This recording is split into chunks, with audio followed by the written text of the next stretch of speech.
This is Tall Tale TV, your podcast for sci-fi and fantasy short stories.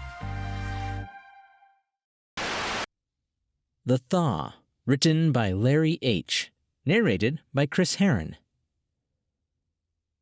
Jim took the cup of coffee from the stewardess with a nod of thanks and turned back to his instruments. The blue sky seemed to stretch to infinity as he searched the heavens for anything unusual. Again, the thought ran through his mind, piloting an airliner consists of long hours of boredom punctuated by random moments of sheer terror. Fortunately, since he'd left the military, his career had consisted of the former. That wasn't a bad thing as far as he was concerned, and he enjoyed the scenery and the perks the job provided. Something caught his eye, glinting beyond the windscreen, and he looked again. A golden rain seemed to be falling from an empty sky. "Harry, do you see that?" His co-pilot looked up from his clipboard and raised an eyebrow, then blinked several times before answering, What is that? My God, it's everywhere!" The cockpit filled with the tiny golden motes for only a moment, then the phenomenon vanished. Jim leaned forward and looked out the windscreen. The golden blanket settled through the cloud base and disappeared. "Well, it didn't seem to hurt us. What do you suppose it was?" Harry asked. "Meteor dust? I don't know. I've never heard of anything like that before. Maybe we should report it," Jim said, reaching for the radio toggle. "Atlanta Tower, this is Delta 416 Heavy. We just saw some sort of golden shower coming down from the sky." 416 Heavy, we copy. We've got some serious radio traffic right now. Whatever you saw is being reported everywhere. Stand by." Jim looked out the windscreen, noting that the motes were now far below his airliner, and his mind flashed back home to Carol. He wished he could tell her about them, sure that with her interest in astronomy, she would love to watch as they came to the ground, assuming they continued that far. He reached out to her in his mind, and, impossibly, found himself standing before her in their home, hundreds of miles from his airliner. His outstretched fingers brushed her cheek. Officer Murray downshifted his motorcycle and prepared to stop at the signal. The citizens always seemed courteous and careful as long as he was in uniform, although he had seen another face to this same traffic while off-duty. The light changed as he reached Hollywood and Manchester, and he twisted the throttle slightly to accelerate with the flow of traffic. Something, perhaps a shadow, made him look up. Chaos erupted around him as vehicles everywhere started swerving, skidding, and colliding as a strange layer of golden motes settled from the sky, landing on buildings, trees, and vehicles, then vanishing from sight. The motorcycle cop barely missed being run over by a delivery van, and his sense of wonder suddenly became wrath for the few moments before the van piled into an empty bus stop. Shocked, Murray gunned his cycle and pulled up to the accident. He jumped off his bike and ran to the driver's side door, but found the van unoccupied. Then he noticed that the seatbelt was still engaged. He reached for his shoulder mic to report the accident, and finally noticed that dispatch had gone nuts about the same time the strange stuff had begun floating down onto everyone. He tried several times to get through, but it appeared there was just too much radio traffic. It might have been his desire to communicate with dispatch, or perhaps it was an effect of the golden cloud. Regardless, he decided that he had to be hallucinating when he heard his favorite dispatcher, Cindy, complaining that she couldn't handle all of this traffic at once. Murray knew it couldn't have been real. Cindy sounded as if she were inside his head, or perhaps beside him, and not just a crackly voice coming from his belt-mounted receiver. Besides, she would never make such an admission over the air.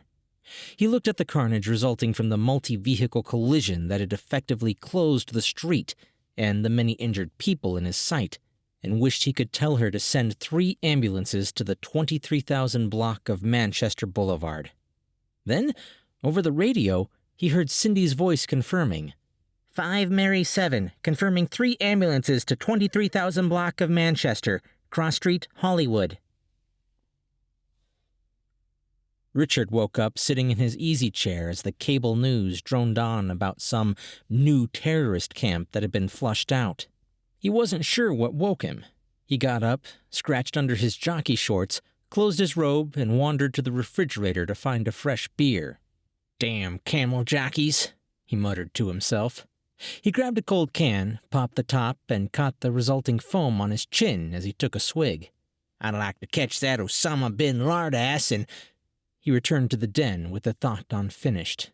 A map of Iraq was displayed on the TV screen. No, he's not even there. He's up over to the left. The camera panned up and to the left. "Yeah, there you go, up in Syria. What's that city up there, Dakia? Yeah, damn, I wish they could zoom in. I can just see him in that mud brick building.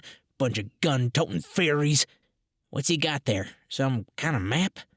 He continued prattling at the TV, only vaguely aware that anything unusual was happening.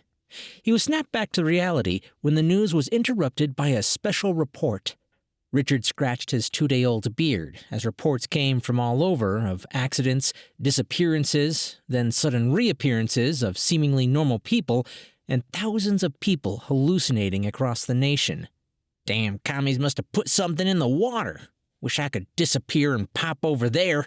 I'd grab that damn Osama and—" He visualized himself throttling the terrorist. And a moment later, he found himself standing in a darkened, windowless building. It looked like nighttime. "Huh? What the fuck?" Suddenly, a half-dozen semi-automatic rifles and an equal number of white-robed guards surrounded Richard. A black-bearded man in a somewhat more elaborate robe spat out a few words in a gibberish that Richard assumed was Arabic, and Richard heard and felt the multiple lightning discharges from the weapons. In another moment, he felt nothing more. "I'm sorry, Mr. President, but none of it makes any sense. We're being flooded with reports, but they all read like science fiction." Dave Brennan waved the offending faxes in the air, exasperated with their contents. "We're getting reports from all around the world now. Everyone on the planet seems to be affected. Hell, sir, I even talked with my cousin Jeremy a few minutes ago, and we haven't seen each other in years." "Dave, it's all right. Just settle down and focus. Contact the CDC. Maybe they have a clue as to what's going on. And check with the DOD. Cliff's a smart boy. Maybe he can tell us what's up." The president patted Dave on the shoulder and left him to his tasks. But the problem he saw was much bigger than he'd let on to his panicked intern. It really was the end of the world, or at least the end of the world as they all knew it. People were openly using abilities only guessed at until this morning. Teleportation, telepathy, psychokinesis. Who knew what other latent abilities were being unleashed on an unsuspecting public without warning or recourse?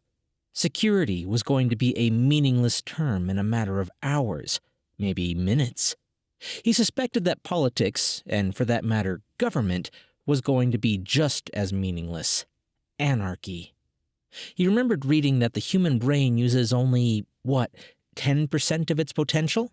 He remembered seeing a sparkling golden shroud as it passed from the ceiling of the Oval Office through the room and into the floor mere minutes ago.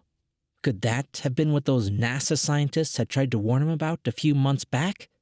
Somehow, some weird space boar came and unlocked that frozen potential in all our brains? Not that it mattered.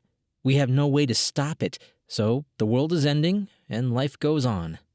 Looking at his to-do list for the day, the president realized that every appointment on it had been made meaningless. He walked to his desk and hit the intercom. "Staff meeting in 10 minutes. Wait, people can teleport now. I want my entire cabinet here now." Larry Hooton, or Larry H as he likes to sign off, is a disabled, semi-retired, 64-year-old machine builder, electronic technician, assembler, driver who loves to read about science and technology and to write. His writing style has been compared to Tom Clancy, but has never fulfilled the promise that comparison makes. Hey guys, hope you enjoyed that story. Another great one by Larry Hooton. If you like this story, he actually has quite a few on the channel already and a couple more coming up soon. I'll make sure to leave a link in the description to where you can find those. And before you go, make sure to subscribe. This show is available on YouTube, Facebook, and just about every podcast app available. I'm Chris Herron, and that's it for today's Tall Tale TV.